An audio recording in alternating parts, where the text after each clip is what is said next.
আজকের রেসিপি হচ্ছে চিংড়ি মাছের ভাপা। কীভাবে খুবই সহজে কড়াইতে আপনারা চটজলদি চিংড়ি মাছের ভাপাটা বানিয়ে নেবেন তারই রেসিপিটা আজকে দেখাবো আপনাদেরকে। তার জন্য আমি এখানে চিংড়ি মাছের যে উপরে যে খোসাটা থাকে সেটাকে আমি এটাকে বের করে নেব।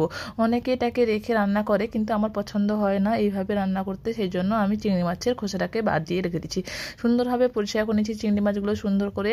এরপর একটা মিক্সিং বলে আমি মশলাটা বানিয়ে নেব। তার জন্য 1 চামচ কালো সরিষা, 2 চামচ মতন এখানে সাদা সরিষা নিয়েছি, কাজু বাদামের টুকরো নিয়েছি, 10 থেকে 15টা মতন কাঁচা লঙ্কা নিয়েছি, 4-5টা। এবার অল্প পরিমাণ জল দিয়ে এটাকে একটা স্মুথ পেস্ট তৈরি করে নেবো।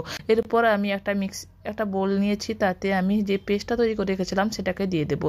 ভালো করে এটাকে পেস্টটাকে দিয়ে দেওয়ার পর এখানে আমি একটা ভাপার জন্য পুরোপুরি ব্যাটারটা তৈরি করে নেবো। আর এখানটা নিয়েছি 1.5 চামচ মতন পোস্ত বাটা।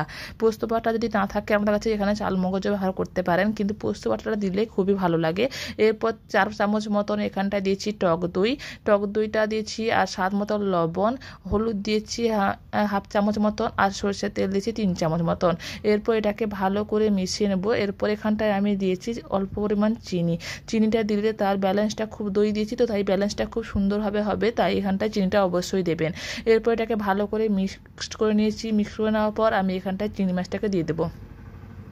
চিংড়ি মাছটাকে দিয়ে ভালো করে এখানে ম্যারিনেট করে দিতে হবে। এইভাবে ম্যারিনেট করে আপনারা যদি আধ ঘন্টা মতন রেখে দেন তাহলে চিংড়ি মাছের ভাপাটা খেতে খুবই ভালো লাগবে। তাই জন্য আমি এখানে চিংড়ি মাছটাকে ভালো করে ম্যারিনেট করে আধ ঘন্টার জন্য এটাকে রেস্টে রেখে দেবো।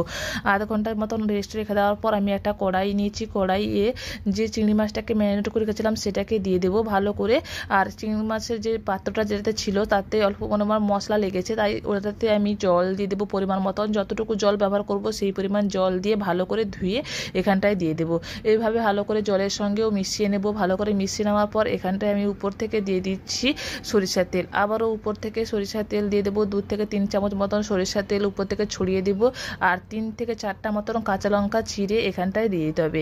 আর কিছুই করতে হবে না, এইটুকু এইভাবে করে দিয়ে ঢাকা চাপা দিয়ে আপনারা বসিয়ে দেবেন। লো ফ্লেমে রেখে, লো টু মিডিয়ামে রেখে এটাকে রান্না করবেন, তাহলে আমাদের তৈরি হয়ে যাবে চিংড়ি ভাপা। খুবই চটজলদি তৈরি হয়ে যায়, আর কিছু করতে হয় না, কোনো ঝামেলা নেই। দেখুন আমাদের চিংড়ি ভাপাটা কি সুন্দরভাবে তৈরি হয়ে গেছে। আমি একদমই ভালো করে শুকিয়ে নিয়েছি। ভিডিওটা ভালো লাগলে লাইক শেয়ার করে দেবেন।